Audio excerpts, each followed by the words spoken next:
سلام، كنتمنى تكونوا بألف خير. اليوم غادي نحضر معكم بحلاوة سهلة واقتصادية جدا مع واحد المكون سري اللي كيزيدها لذة رائعة وكذلك كتخرج لنا كمية كبيرة جدا. ندوز نشوفوا المقادير وطريقة التحضير وفرجة ممتعة. اول حاجه غادي نحضروا العسل اللي غادي نسقيو به المعسله ديالنا. عندي هنايا نصف كيلو من سكر سنيده، غادي نضيف ليه 2 كؤوس من الماء بقياس كاس العنبه، وكنضيف ليه هنايا عصير نتاع نصف حامضه. غادي نخلط المكونات جيدا، من بعد غادي نوضعهم فوق النار على درجه حراره مهيله. كياخد معنا تقريبا من 20 دقيقه حتى لنصف ساعه وكيكون جاهز.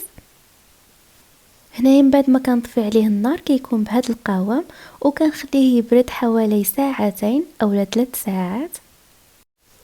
من بعد ما كيبرد كيولي ليا بهذا القوام كما كتشوفوا، كيكون ثقيل واحد شويه. وإلا حسيتوا بالعسل ديالكم خفيف بزاف فرجعوا طيبوه واحد 10 دقائق زياده وكتطفيو عليه. ودابا غادي ندوزو باش نحضروا العجين ديال البحلاوه. عندي هنايا 300 غرام من الدقيق الخاص بالحلويات، 125 غرام من الزبده بدرجه حراره المطبخ، عندي هنايا ملعقه كبيره من السكر الرطب، ضروري انكم تكونوا طاحنين السكر ديالكم. ضفت ليه هنايا رشه من الملح، وعندي نصف كاس من ماء الزهر باش غادي نجمع العجين. هنا ضفت الزبدة على الدقيق مع السكر والملح، وكنحاول انني نبسبس هذاك الدقيق مزيان مع الزبدة حتى كيولي لي بهذا الشكل هذا. من بعد كنجمع العجين ديالي بماء الزهر، كنضيفه تدريجيا، وكنجمع العجين غير باطراف الاصابع كما كنجمعوا العجينه تاع الحلوى، باش هكا كتجي دايره لي واحد الطبقات منين كطيب. صافي كنبقى كنجمعها بشويه حتى كتجمع ليا. هنايا خدات ليا كاس الا ربع، وانتوما على حسب الدقيق اللي عندكم يقدر ياخد معاكم غير نصف كاس من الماء الزهر. صافي هنا جمعت العجين ديالي. من بعد قسمت العجين على 2 ديال الاجزاء، وغادي نحاول انني نطلقهم هنايا على شكل مربع باش كيسهلوا عليا الخدمه ملي كنجي نطلقهم من بعد. كما كتشوفوا هنا كنحاول انني نقادها باش تاخد معايا شكل مربع.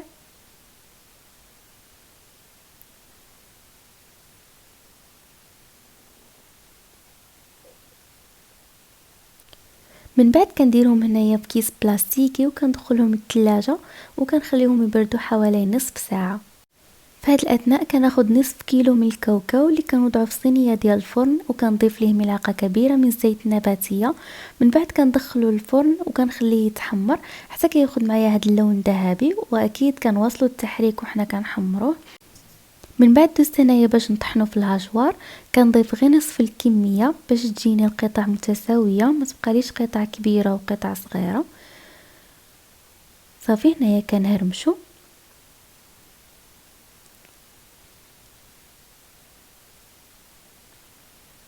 كما كتشوفوا كنخليه هكا صغيور وما تخليوهش يولي لكم بحال عقده، حيت ما غاديش يتشرب لكم العسل. بهذه الطريقه هذه كيتشرب لينا العسل بسرعه. صافي هنايا دوزت باش غادي نطحن الكميه الثانيه.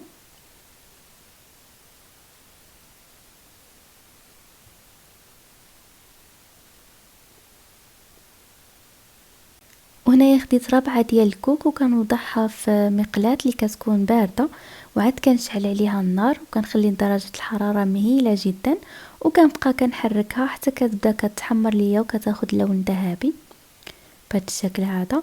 وما توقفوش ابدا على التحريك باش ما يتحرقش لكم من الاسفل.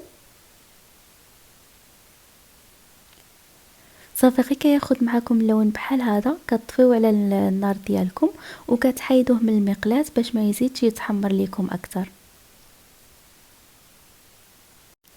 في اناء كنوضع الكاوكاو اللي هرمشته وكنضيف ليه الكوك اللي حمرناه.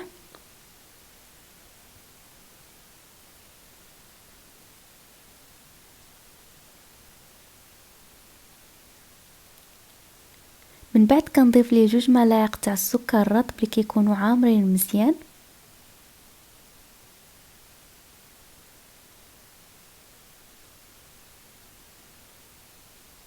غادي نضيف ليه هنايا 2 اكياس من سكر منسم بزهرة البرتقال، وهذا هو المكون اللي كيزيد له واحد اللذة رائعة، غير جربوه.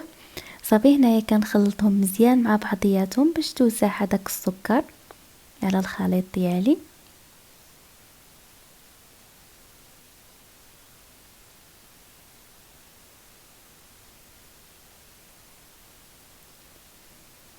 من بعد هنايا كنضيف 60 غرام من الزبده المذابه.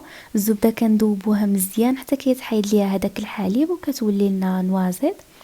صافي هنايا ضفت ليه تقريبا ملعقه صغيره من ماء الزهر وكنخلطهم مزيان. وحنا كنخلطو نحاولوا اننا نوزعوا هذيك الزبده مزيان باش ما تقلناش تيجيها هكا ناشفه. صافي هنايا خرجت العجين ديالي من الثلاجه وكنحاول انني نطلقو مزيان بالمدلك، وباش تجيكم قاده حاولوا انكم تخرجوا ليها الجوانب هما الواله كما شفتوني درت عاد دابا. عاد كتسرحوها كما كتشوفوا كنخرج الجوانب هما الواله وعاد كنسرح في الوسط هكا باش تجينا مقاده على الصينيه ديالنا.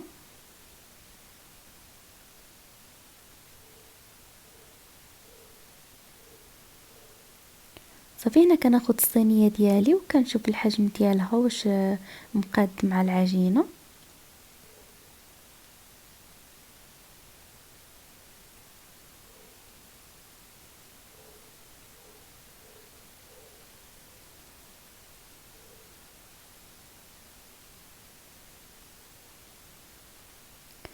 صافي من بعد كناخد العجينه ديالي بهذه الطريقه وكنوضعها في الصينيه، وهنايا الصينيه كنكونوا داهنينها مزيان بالزيت.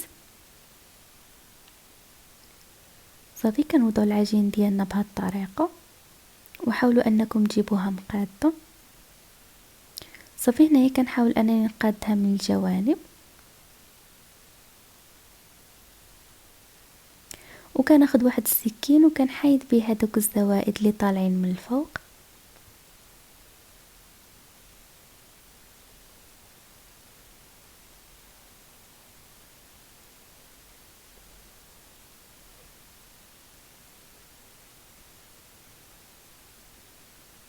صافي هنا كنقادها مزيان كما كتشوفوا. من بعد كناخد الحشوه ديالي وكنفرغها على العجين بهذه الطريقه وكنحاول انني نوزعها مزيان على الصينيه باش تجيني مقاده.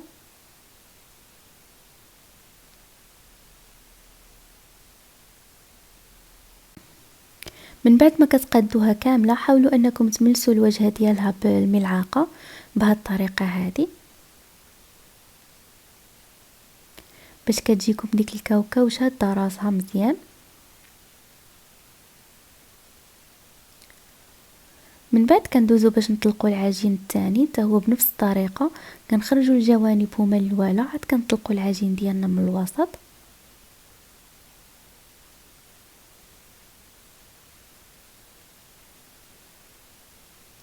صافي كناخدو العجين ديالنا وكنوضعوه من الفوق. هنايا هربات ليا واحد شويه، نتوما حاولوا انكم تجيبوها مقاده باش تسهل عليكم الخدمه. صافي انا حاولت انني نقادها مزيان. من بعد ما كنقادها مزيان كندخلها للثلاجه وكنخليها حوالي 20 دقيقه حتى كتشد راسها مزيان باش ما تعذبنيش منين نجي نقطعها. هنايا كنت صورت لكم فيديو كيفاش قطعتها بصح تحذف ليا وبقى ليا غير هذا. فهنايا خديت مسطره وكنقطعها المربعات بالتساوي، كندير خطوط في الطول من بعد كندير خطوط في العرض.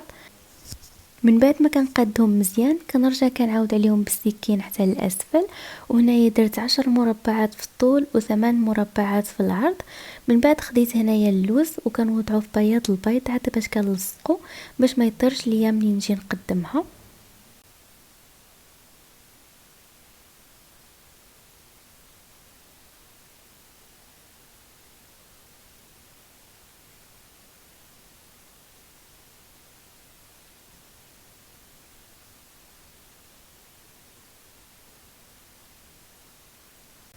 من بعد كندهنها بالزبده اللي كنكون مذوباها مزيان هكا باش كتاخد معايا واحد اللون ذهبي وكذلك كتبقى الطبقه مقرمشه مده اطول. صافي هنا كندهنها كامله. من بعد كندخلها للفرن اللي كنكون مسخناه جيدا من قبل، كنخليوها على درجه حراره مهيله وكنبقاو كل مره كندوروا الصينيه ديالنا باش تاخد معنا لون ذهبي. كتاخد معنا تقريبا من 30 حتى ل 40 دقيقه.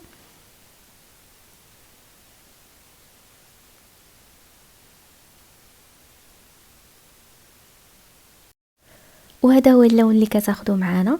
وهنايا مباشره من بعد ما كنخرجوها من الفرن كنكونوا سخنا هذاك العسل اللي حضرناه في البدايه تاع الفيديو، كنسخنوه مزيان وكنفرغوه عليها من الفوق بهذا الشكل هذا.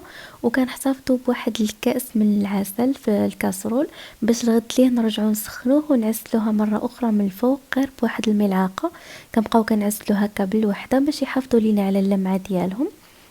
صافي هنايا كنخليها 2 دقائق تقريبا، من بعد كناخذ سكين وكنقطعها هكذا باش ينزل هذاك العسل حتى للاسفل وتعسل ليا كامله مزيان، وكذلك باش تسهل عليا العمليه تاع التقطيع من كتكون سخونه فكتقطع لينا بسرعه. صافي هنايا غادي نغطيها بسلوفان اولا كيس بلاستيكي وكنديروا عليها واحد المنديل من الفوق وكنخليوها ليله كامله حتى اليوم الثاني كما قلت لكم، وكنرجعوا كنلمعوها بهذاك الكاس تاع العسل اللي احتفظنا به. هنايا في اليوم الثاني كنكون رجعت عسلتها في الصباح كما كتشوفوا راه واخده معنا واحد اللمعه. كنخليها تقريبا 2 سوايع باش كنبدا كنحيدها. هنايا كناخذ غير واحد السكين وكنبدا كنحيدها من الاسفل، فالحبه الاولى ديالكم غادي تكسر ليكم معليش. من بعد كنبقى كنحيدها بحبه بحبه بالسكين وكنقاد ليها الجوانب ديالها الا كان داك الكاوكاو خارج بهذه الطريقه هذه. هنا كنحاول انني نحيدهم بالحبه، من بعد عاد كنوضعهم في الكويغطاز هكا كتجيني العمليه سهله. وهنا الحبات الا لقيتوهم باقي لاصقين لكم واحد شويه كتقطعوهم بالسكين. من بعد كناخذ هاد الكويغطات اللي كيكون اللون ديالهم بني كيجيو صراحه زوينين مع هذيك اللوزه اللي من الفوق، وكنقاد ليها الجوانب بهذا الشكل هذا. كما كتشوفوا المعسله ديالنا ما كتلصقش من الاسفل كتحيد معنا بسهوله. والى لصقت لكم حاولوا انكم تسخنوا الصينيه ديالكم واحد شويه تقريبا واحد 2 دقائق، من بعد حاولوا انكم تحيدوهم بالحبه. صافي غادي نكمل بنفس الطريقه حتى كنحيدهم كاملين.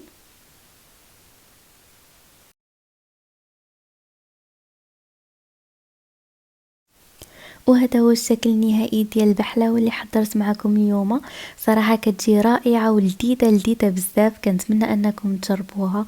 وهذاك المكون كيزيد كيعطي واحد اللذه رائعه، وكما كتشوفوا كتجي عامره مزيان من الداخل. كنتمنى انكم تجربوها، وكنتمنى ان الفيديو ديال اليوم يكون نال على الاعجاب ديالكم.